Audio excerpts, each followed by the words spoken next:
If you're anything like me, you like a lot of the aesthetics of many of the factions in Warhammer, but you don't truly love any of them. And the way I see it, we've got two options here. First, you can hold out hope that the next faction that Games Workshop reveals will be one that you truly love.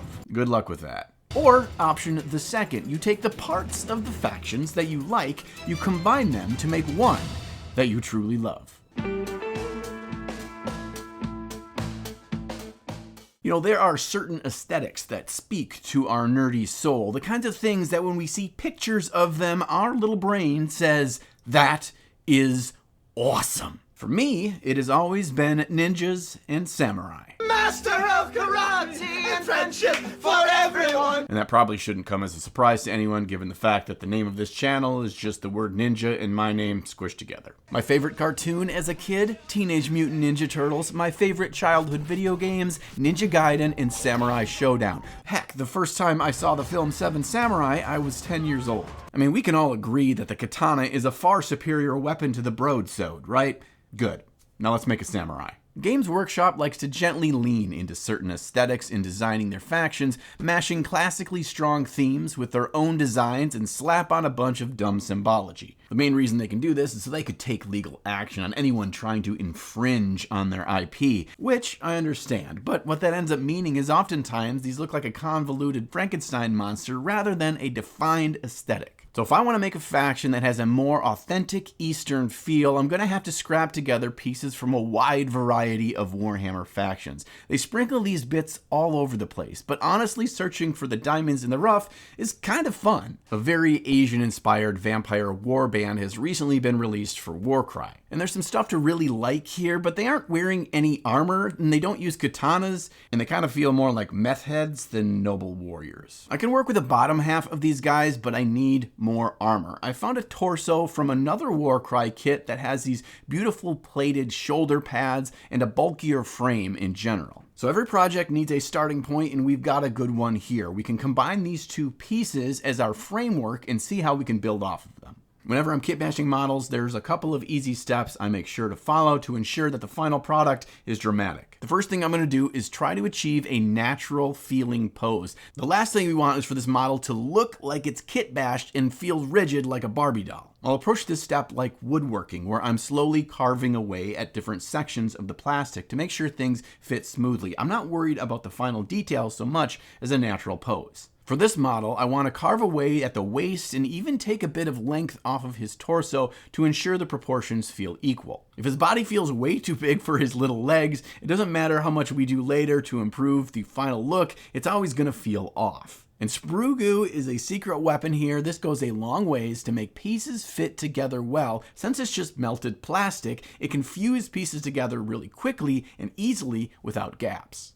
And if you're feeling a little bit dangerous, you can always take out a needle nose pliers and slightly bend certain parts of your models before gluing them together to give a more natural curve to sections where you want it. Now, any samurai worth his salt needs a proper katana or odachi to wield, and since that apparently doesn't exist in any Warhammer kit that I'm aware of, we're gonna have to make our own. Sure, I could 3D print one or find a blade from another game entirely, but let's build our own out of plastic card. I measured the blade length of the sword that we're replacing to get an accurate scale, and then just free-handed the basic shape with a pen over plastic card. Plastic card's actually a great thing in any hobbyist toolkit. It's a very similar makeup to GW plastic. It can be bent, it can be sanded, it can be cut, and you can use plastic glue to glue it together. And it's actually pretty cheap to get a multi-pack of different thicknesses off of Amazon. Surprise, surprise, I didn't freehand a perfect curve with a pen, nor did I cut one with my hobby blade, but with some sanding, it looks pretty good pretty quickly. I then cut the blade edge with an X-Acto knife and sand that smooth as well. Whenever I'm using plastic card, there's one final step I always do. I run a high grit sandpaper across all of the edges and corners to just cut back a little bit of that sharpness to mirror the exact detail work on Warhammer models. Now we can turn our attention to a little bit more of the detail work on the model, and we're going to use some 2-part epoxy putties. Now, there's 3 main ones that I use, and I'll actually show why I use each of them differently throughout this project. I like epoxy sculpt for shaping more organic surfaces like this cloth over our samurai's midsection. I can work with the shapes of the model while creating some folds and creases. It's easily sandable, and you can make it very smooth if you let it cure for about 20 minutes and go back over it with a wet tool, so it's one of the more forgiving putties to work with. I just realized that I forgot to pick out a head for our samurai. Now, there's a lot of different helmeted head options, but I'm kind of leery about moving in that direction because oftentimes helmets really fit to a faction. It will make this model look like whatever faction I chose the head from. Luckily, there's a number of helmetless options throughout Warhammer factions, and I like the bare heads from the Chaos models because many of them have top knots, and I think that's going to fit well with what we're going for, so I guess we're going to have a more grizzled, bearded samurai. Now, I realize this doesn't entirely fit with our aesthetic, but it does give a more bulky, Viking-like build to our samurai. Hold on. Viking samurai?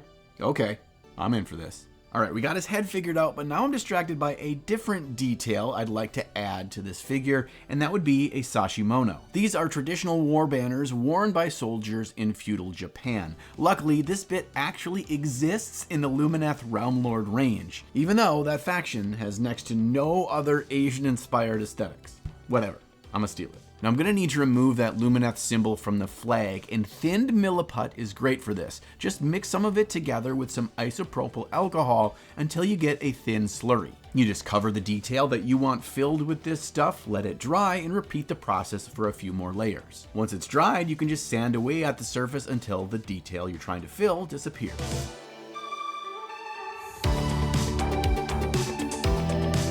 The last putty and detail work we're going to do is with green stuff. And this stuff is pretty great for creating crisp details like straps and cloth. You just mix it together, roll it out thin, and then you wait a couple minutes for it to cure a bit, and then you can just cut it in the strips that you want. Now, you can't actually sand green stuff, so you kind of have to get it right on the first try, but it's pretty easy to create small details that look like they fit right into a standard Warhammer model. Now, to get a good grasp, to determine if we pulled off this kit-bashed faction, we are going to need to paint this guy up and see how well he fits into the Warhammer universe. But because he's a sample model, I don't want to spend all week painting him, so we're going to have some fun with my preferred way to paint an eye-catching model pretty quickly. All I do is take a big flat brush and 3 warm colors and slap them on the primed model, each taking up about 1/3 of the figure. Where the colors meet, I roughly blend them together, but I'm not too worried about it. This base coat is going to act as the shadows for our entire model, and you'll notice that the colors get slightly brighter as you move up towards the head of the model. And that's on purpose. We want the eye of our viewer to be focused on the upper parts of the model, and our brighter shadow there will accomplish that. And next we bring out our standard brush and just start painting the midtones. I'm going to paint the majority of each surface, but I'm going to keep the deepest recesses and shadows untouched so that bright, interesting, warm color shows through. And because our blended, vibrant shadow tone will be present all over the model when it's finished, we create a harmony across the entire model without worrying about color selection at any particular detail. Today's video is brought to us by Bamboo Labs, and I'll tell you what, my A1 printer has been running non-stop since the day I got it. The Bamboo Studio software is free and incredibly easy to use, and I've not had a single error, clog, or misprint in the over 50 prints I've done with this machine. It auto levels and auto cleans with each print. It tells you when you need to lubricate the axes. Basically, it's smarter than me, and it does all the hard work so I don't have to learn anything. I love that it's never been easier to create awesome looking gaming boards for your Warhammer game or your Dungeons and Dragons campaign, or even create amazing looking diorama for your mini painting projects. The print quality on these Bamboo Labs printers really goes above and beyond what I was expecting, and I'm going to continue to build out an epic Mordheim city thanks to these awesome buildings from the upcoming Hexengard 2 Kickstarter by Tired World Studios. And the best news is, there has never been a better time to pull the trigger on a brand new Bamboo Labs printer. That's right now they have their biggest sale ever going on their website. That's because we know it's the best time of the year. It is Black Friday and Cyber Monday sale season. So every one of their printers is on sale right now for a great discount. Plus, you get some free bonuses like free accessories and some other stuff I can't think of right now. Spare parts and other stuff. You get those for free too. Look, we all know that you need to treat yourself this holiday season. You've worked hard this year, and what better way to remind yourself that you're worth it than getting that awesome 3D printer that you've had your eye on at the best possible price. So check out the link down to Bamboo Labs in the video description. You'll thank me later. I typically start my model with the most important details like his face and beard here. I'm going to spend a little bit more time on these than I am for the majority of the model. And I'm doing simple layering. I'm not thinning my paint much at all, just a little touch of water. This way we get an immediate impact through basic layering of paint. Adding more and more of a peach tone and an ice yellow brings up our highlights pretty quickly. Painting details like his beard and hair are a great example of how we can move quickly through this process while still ending up with an interesting looking model. I don't worry about the recessed areas between his hairs. I'm basically just overbrushing so only the raised surfaces is catching paint. I use the tried and true trick of highlighting hair by just pretending there's a halo around any of the hair surfaces and just highlighting one or two times in those sections. Now, it feels like just about every Warhammer model these days has way more details than it needs, so you'd think when I kit bashed my own, I would have avoided that, but apparently I didn't think about that because our samurai has way too much shit going on as well. Note to self for further iterations of models for this faction. For most of the details, I just hit them with one simple base coat, maybe a singular highlight, but it's important to figure out which are the few details you want to spend more time on and get those done before you start to lose momentum on this project and you just sloppily make your way across the finish line. Two of the details I decide I want to spend more time on are a silver chest and a bright red pauldron. For the metal, I simply start with a base layer of a cold gray, again keeping some of that pure rusty red untouched in the shadows. I then build up highlights by adding ivory to the gray mix in 3 stages, each time making the mix brighter and brighter. That warmth in the shadow actually sells the metal as reflective, and as long as we go quite bright on the dots and edges facing our light source, it looks good without messing around with any blending. When you want to paint a bright red and you highlight up, you quickly have to go either pink or orange, which is not red at all. So here's my trick to painting a bright red that actually is red. We're actually going to start by going darker. We need to create some darker areas so the brighter sections of red we paint later really pop. By creating these lines of shadow, we're giving ourselves the opportunity to move into a pure red on the highlights later, while giving the perception that these shoulder pads are a matted metal finish. And it doesn't really take much work with the Mephiston red over our undertone to really punch up the vibrancy. One trick to get all the edges and smaller details to stand out is to go through with an off-white color to define those areas. Then come back in with a thinned down pure red and go over that line work to bring back the red.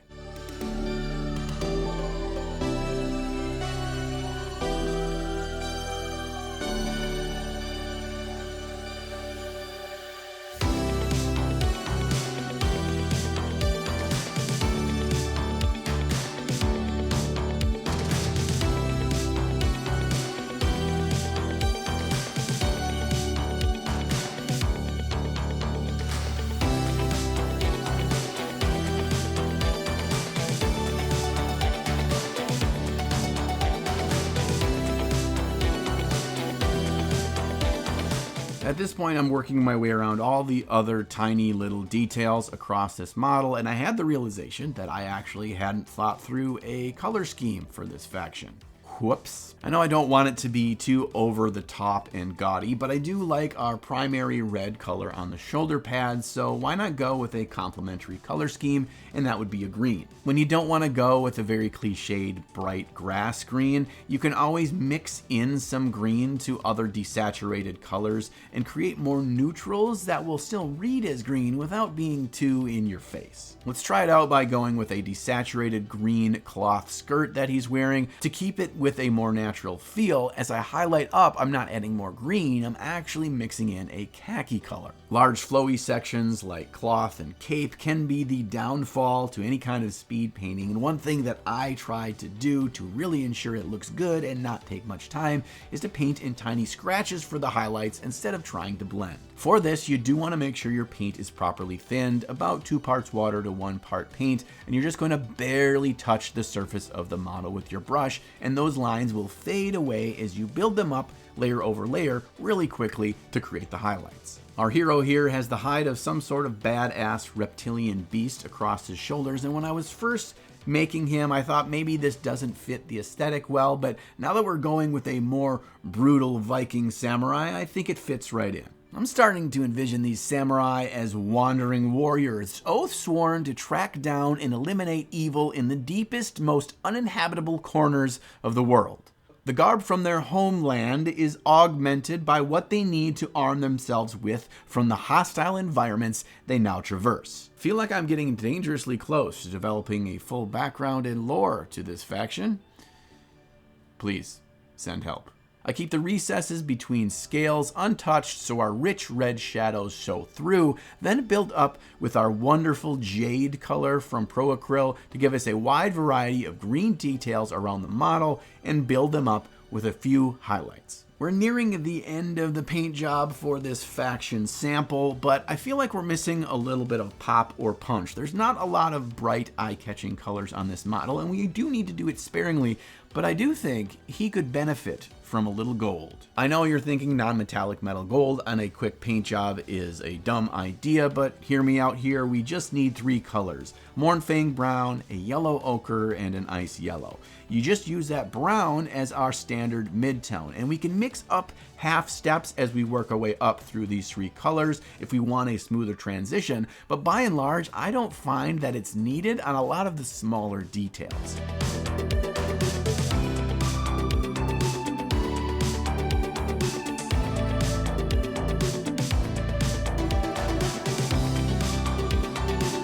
Now our samurai's blade here does need some attention brought to it, and I'm realizing now, taking a step back, about to paint it, that this thing is pretty freaking big. This is obviously not a standard katana, so we're gonna go with an odachi, which kind of does feel like a more barbarian samurai combo mixed weapon, doesn't it? I take the same cold gray I used for the other metallics and scratch in some highlights in a couple of random areas over the blades. The highlight shapes we're painting should roughly be hourglass shaped, and all we're going to do to build up our highlights over a few layers is to add an off yellow or an ivory to our mix of gray and make slightly smaller hourglass shapes inside our last layer. Now it's important that you paint one main reflection. This one's going to be bigger than the other smaller reflections. I probably should follow my own advice here because I don't have a main reflection like I should. All right, time for the moment of truth. Does our Viking samurai look and feel like a real Warhammer faction? Note, I didn't say whether he was 40k or Age of Sigmar. He very well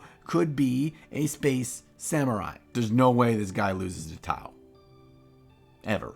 I don't know about you, but I think it'd be pretty freaking sweet if Games Workshop made a whole range of these kinds of models. I know I'd buy it. They should do it. Do it.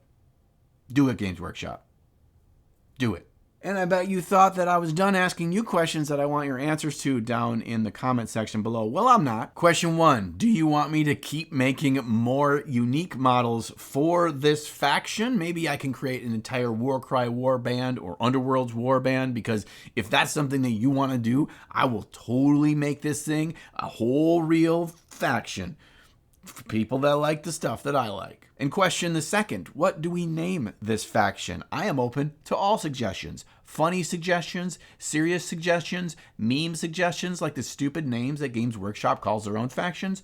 All ideas are on the table. I appreciate you wonderful samurai hanging out with me today. I appreciate those of you that use my links down below to pick up your hobby gear at a discount. Stuff like all the stuff I made to kit bash this dude today are down there. And those of you that pick up some Ninjan merch on my merch store, or those of you that are the true ninjas and join me over on the Ninjan Patreon. It's because of my amazing patrons that I'm able to make a tiny samurai and put a video about it on the internet. There is a sentence I never thought I'd say. All right, I'm going to be back again next week with another new video, but just make sure that sometime between now and then you find time in your day to slay the gray.